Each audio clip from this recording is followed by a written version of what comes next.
أعوذ بالله من الشيطان الرجيم. Assalamualaikum warahmatullahi wabarakatuh. Pemirsa, hari ini kita akan silaturahim untuk wawancara salah satu klien kami, yang mana beliau dulu adalah seorang dukun. Beliau waktu mudanya suka mempelajari ilmu-ilmu kekebalan, termasuk kebal bacok, pukulan jarak jauh, bahkan beliau juga sudah ngobati banyak orang, termasuk kasus-kasus kesurupan. Nah, kemudian pada suatu hari jin yang bekerja sama dengan beliau ternyata malah menyerang beliau di bagian lutut. Ketika itu dokter memperkirakan penyakitnya adalah osteoartritis atau penyempitan sendi di lutut. Kemudian dokter mencoba untuk mengoperasi lutut sebelah kanan, begitu ya. Ternyata tidak sembuh. Kemudian selang beberapa lama operasi lagi yang kedua kalinya, ternyata tidak sembuh juga. Kemudian diperkirakan penyakit lain, kemudian lutut sebelah kiri dioperasi yang ketiga kalinya. Ternyata penyakit tidak ditemukan juga. Kemudian beliau juga berobat kemana-mana, termasuk berobat ke paranormal, ke dukun, ya, dengan berbagai macam metode ketika itu. Ternyata tidak sembuh juga. Bahkan ketika beliau berobat ke paranormal, bukannya sembuh, justru malah penyakitnya semakin parah. Dan alhamdulillah ya, awal 2005 atau akhir 2004 beliau ketemu dengan tim kami, ya. Kemudian kami ruqyah beberapa kali. Alhamdulillah kemudian sembuh dan tidak jadi untuk operasi lutut yang keempat kalinya. Nah, kemudian bagaimana kisah selengkapnya, bagaimana cerita selengkapnya, mari kita langsung saja menuju ke kediaman beliau. سبحان الذي أسرى بعبده ليلا من المسجد الحرام إلى المسجد الأقصى الذي باركنا حوله لنريه من آياتنا إنه هو السميع البصير. وآتينا موسى الكتاب وجعلناه هدى لبني إسرائيل ألا تتخذوا من دوني وكيلا ذرية من حملنا مع نوح إنه كان عبدا شكورا. Assalamualaikum warahmatullahi wabarakatuh. Pemirsa, kali ini kita akan wawancara dengan salah satu klien kami tahun 2005. Beliau yang mengalami sakit di bagian lutut, ya. Hanya saja beliau sudah berobat dengan berbagai macam pengobatan, ternyata belum sembuh. Nah, kemudian setelah kami ruqyah, alhamdulillah sembuh. Nah, bagaimana pengalamannya nanti biar yang bersangkutan saja untuk menceritakan. Nah, monggo Mas Doni untuk menceritakan bagaimana dulu keluhan-keluhannya. Dulu saya tahun 99 saya pernah merantau ke Jakarta. Waktu di dalam pekerjaan saya istilahnya tanpa gejala, jatuh tidak, sakit apa tidak, tahu-tahu mengalami di kaki itu ada yang seperti tembak dek gitu. Oh gitu. Iya, terus akhirnya lama-lama bengkak. Itu di bagian lutut Mas, bengkaknya itu atau Iya. seluruh kaki bengkaknya itu? Di lutut. Oh, di bagian Seperti lutut. terisi cairan. Oh gitu. Cairan. Akhirnya saya berobat ke ke rumah sakit Tangerang. Akhirnya dari rumah sakit Tangerang bingung, akhirnya ke Fatmawati. Bingung dalam artian penyakitnya tidak ditemukan gitu. Ya, tidak teridentifikasi ini penyakit apa, kok masih muda. Waktu itu kan saya badannya masih kecil, masih muda, laki-laki, masa kena osteoartritis gitu Pak. Terus pengerompasan tulang. Ya, penyempitan tulang. Oh, penyempitan. Itu kan biasanya kan penyakitnya wanita gemuk. Wah, gitu. Biasanya masih muda, waktu itu kan masih umur 24, masa awak badannya waktu itu kecil kok. Udah nikah belum waktu itu Mas? Waktu itu belum. Belum nikah ya? Belum, terus akhirnya dokter ini di Fatmawati itu disedot cairannya di lab ini katanya nggak apa-apa gini. Terus akhirnya itu waktu itu ada dokter lulusan dari Australia atau mana itu, terus ini juga ngecek akhirnya bingung di lab, akhirnya saya suruh. Itu dokter dari Australia itu dokter spesialis atau spesialis tulang.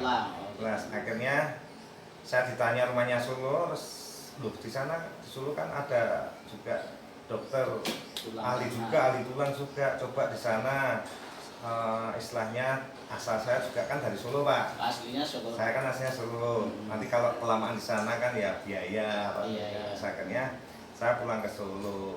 Akhirnya ditangani oleh seorang ahli dokter tulang di Solo. Waktu itu saya di bedah operasi sini Pak. Ya, diagnosanya apa itu Pak? Nah, di bedah waktu itu dikira yaitu tadi osteoartritis tapi kok janggal gitu loh Pak. Terus akhirnya dicek ke Jogja, dikira kok bukan gitu. Bedah lagi kedua. Dikira B bukan, terus akhirnya bedah lagi yang kiri C bukan, dokternya juga bingung gitu loh. Gimana dok aku gitu. Dokternya juga gitu. Ini penyakitnya apa ya gitu. Terjadi infeksi tapi penyebabnya tidak ada gitu loh. Penyebabnya tidak jelas gitu loh. Akhirnya ya dokter ya udahlah berdoa sambil ikhtiar berdoa gitu. Sampai waktu itu saya ikhtiar itu saya sampai ini Pak ke kemana-mana. Artinya selain ke pengobatan medis, saya ke ini, obat yang lain juga. Ke ini, waktu itu saya kan nggak ngerti ya, itu saya ke paranormal. Paranormal manapun saya tempuh Pak. Saya tempuh dari ujung timur, selatan, Mas, di mana-mana. Contoh pengobatannya Mas dulu di paranormal itu? Paranormal banyak, istilahnya ada yang ini dikasih syarat ini itu ada yang gosok pakai minyak apa dulu Mas cerita gitu. Ya itu pakai minyak nggak tahu itu kasih minyak itu malah bukannya sembuh malah melepuh. Jadi waktu itu saya ke paranormal sana sini itu bukannya tambah sembuh malah tambah parah. Iya, tambah parah. Pernah saya curiga tuh ke suatu perguruan itu loh Pak. Perguruan saya padahal belum cerita, saya baru masuk itu. Itu udah dicegat sama suku-sukunya itu, gurunya itu. Duh, Mas, badanmu kok penuh dengan jin ya Mas, gitu loh. Gitu loh. Itu padahal susu itu dosen-dosen semua Pak. Dosen teknik lagi, kan misalnya. Gak nyambung ya. Biasanya kan pakai ini logika gitu loh. Kok ini dosen kayak gitu loh. Ya udah akhirnya saya mau anut aja, itu ada beberapa suhu itu katanya ngeluarin jin Pak. Dan ada jamnya keluar 1, 2, 3 dan keluar semuanya itu. Waduh, saya juga mikir ini beneran atau enggak ini kayak di sinetronnya gitu. Terus akhirnya tapi apa ya sembuh Mas setelah katanya waktu itu dikeluarkan sama didoakan saat dikeluarkan itu sempat sembuh Pak. Saya kaget loh, kok saya langsung sembuh, langsung untuk disuruh ini ngentrok loncat itu udah sakit gitu loh. Tapi cuma bertahan seminggu toh. Gitu. Setelah seminggu kumat lagi gitu loh Pak. Kumat lagi. Akhirnya saya sampai bingung. Terus akhirnya saya di perguruan itu juga pernah ditanya Pak. Mas, apa dulu sering ikut ini perguruan kebatinan gitu, terus pakai mantra-mantra, rapal-rapal, jimat-jimat dan sebagainya. Oh iya Pak gitu. wah lah ya itu katanya. Ya, jadi apa namanya, memang waktu itu jenengan memang belajar ilmu-ilmu itu Mas ya. Artinya bukan jimat itu bukan didapatkan dari pengobatan ya. Memang jenengan belajar. Dulu saya belajar Pak. Gitu. Zaman dulu kan tahun angkatan saya banyak geng ya Pak. Iya, iya. Banyak geng-geng gitu-gitu. Kalau kita enggak punya bela diri, tidak punya gitu-gitu, waduh. Kemauan. Banyak zaman dulu ya Pak ya. Iya. Zaman dulu itu wah. Makanya saya tuh ya saya nggak ngerti sih Pak. Dulu saya. Tapi memang jenengan dulu pernah sakti begitu ya. Wah, pernah Pak. Tahan bacok Pak. Bahasa orang mempan. Nggak mempan ya. Selain nggak mempan bacok apa dulu kesaktian jenengan dulu? Saya pukulan jarak jauh gitu dulu kalau istilahnya berkelahi di keroyok itu bisa Pak gitu Pak. Tapi ya itu istilahnya berfungsinya itu waktu benar-benar kondisi darurat gitu. Oh, gitu. Tidak jadi kondisi biasa gitu tidak bisa, tapi waktu darurat itu bisa keluar Pak gitu. Dulu saya pernah mengalami juga itu dikeroyok orang beberapa kali itu dikeroyok ini apa di stasiun daerah Solo itu saya pernah dikeroyok 5 orang gitu. Ya saya pakai ilmu saya itu tenaga dalam itu saya sikat semua itu orang 5 orang sikat semua. Pernah di depan balai kota itu malah tidak orang 5 Pak, orang 30-an Pak. Itu salah satu geng saya dikeroyok geng karena salah sasaran saya dikira Arab Pak. Tidak tahu dulu geng apa apa itu saya apa itu dikeroyok akhirnya saya itu Pak kalau saya waktu itu nggak punya istilahnya bela diri, kebal atau tenaga dalam, aduh. Udah mati waktu itu ya? Nggak tahu.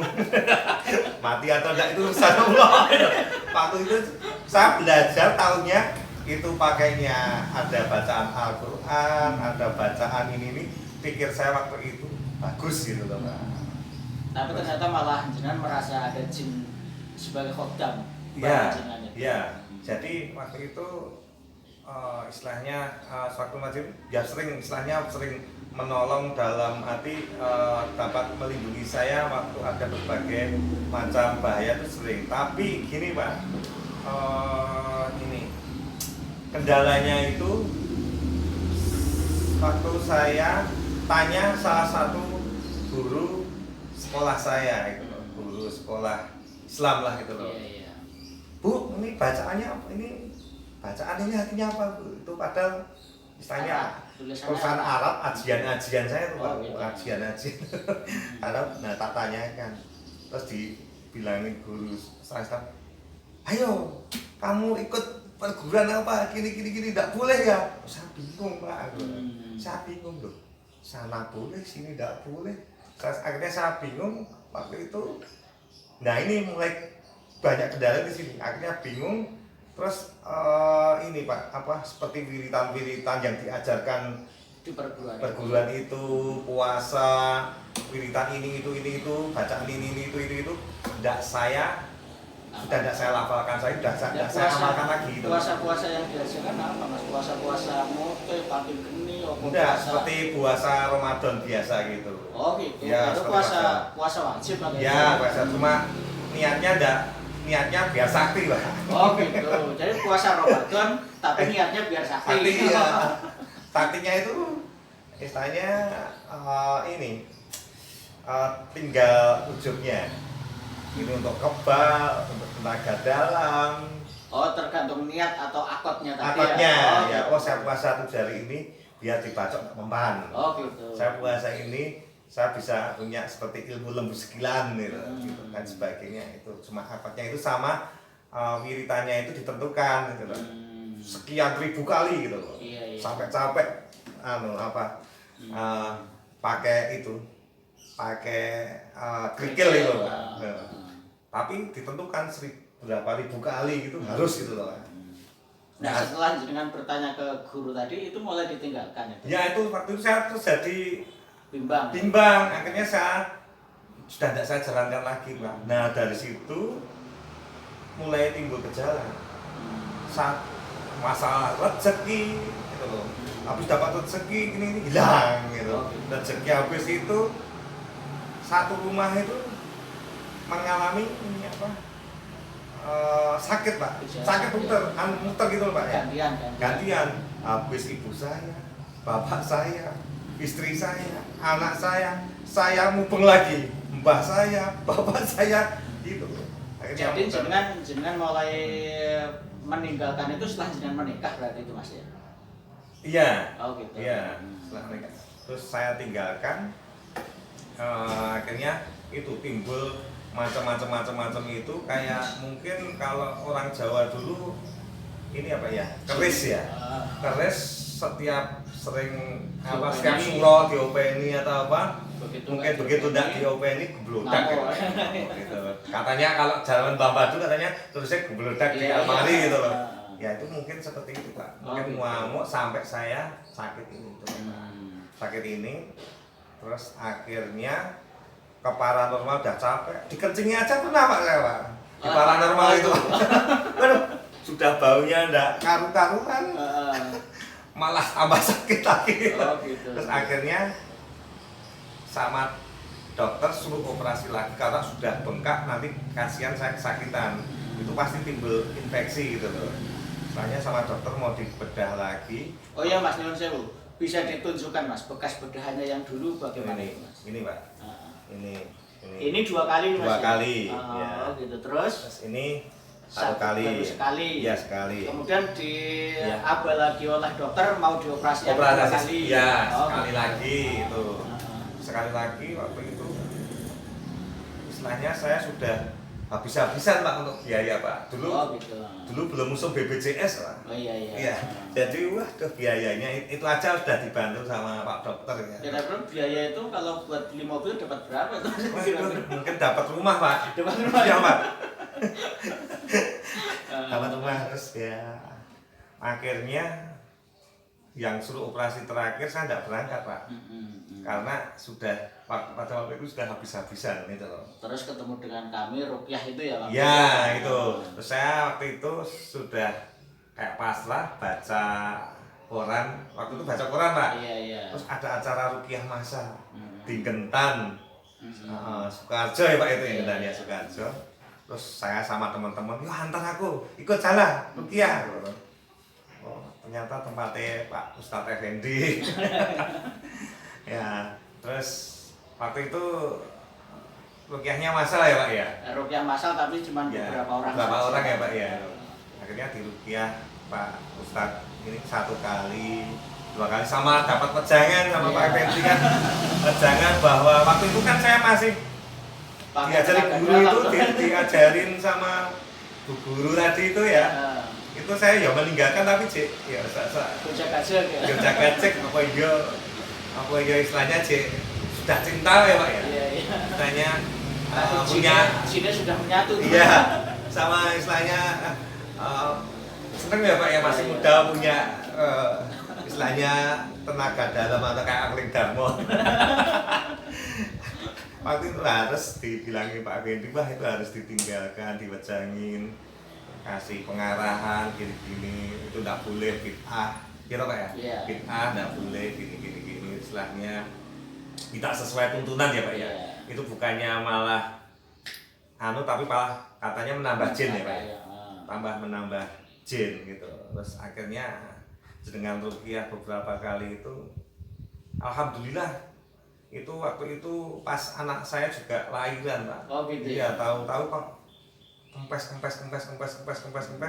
Alhamdulillah sembuh sampai sekarang. Dan tidak jadi operasi yang keempat. Tidak jadi operasi keempat gitu. Surat operasi masih disimpan ibu saya. Oh gitu. Ya alhamdulillah terima kasih sekali. Jadi jodoh itu sama Pak Effendi ya jelas. Itu sudah berapa tahun yang lalu berarti Mas? 15 tahun yang lalu ya? Itu tahun 2000 berapa itu Mas? Itu sakitnya kan saya 99. Mulai 99 terus Ruqyah itu tahun? Iya, itu sebelum anak saya lahir, berarti sebelum tahun 2005. Oh gitu ya? Ya, sebelum 2005. Pokoknya itu saya bisa eling-eling dengan Ruqyah beberapa kali, anak saya lahir sembuh bareng. Oh gitu? Iya, jadi dapat anak, dapat sembuh Pak. Iya. Dan anak 1 toh. Oh gitu ya? Iya Mas. Oh, ya Ya terima kasih, itu mungkin istilahnya jodoh, istilahnya dari Allah Subhanahu wa taala, lewat perantara Pak Effendi untuk menjangin saya supaya untuk meninggalkan hal-hal seperti itu, untuk diruqyah ya mungkin aura-aura negatif supaya hilang gitu. Oh iya Mas, jenengan dulu waktu belajar ilmu-ilmu seperti itu bukannya justru malah jenengan sudah jadi tukang ngobati orang nggak Mas itu? Wah iya Pak, wah terkenal Pak saya. Dulu terkenal saya, saya ngobati orang kesurupan, gitu. Sampai di Lawang Sewu tuh saya pernah tidak ada yang ini apa? Waktu itu ada di sana kan ada ini acara uka-uka itu loh Pak. Itu malah pada kesurupan. Nah tim uka-ukanya sendiri, tim ini untuk uji nyali mah pada tidak bisa menyembuhkan. Oh gitu. Yo, waktu itu turun tangan ya? saya turun tangan, waktu itu saya menyembuhkan itu, bukan menyembuhkan itu. Sampai teman saya lari loh, wah pakai gaya kayak Angling Darmo. Wah gayanya kayak Angling Darmo, jangan-jangan tidak bisa menyembuhkan, malu. Itu teman saya, Om Munawar langsung lari. Oh gitu. Delah bisa gitu Pak. Iya.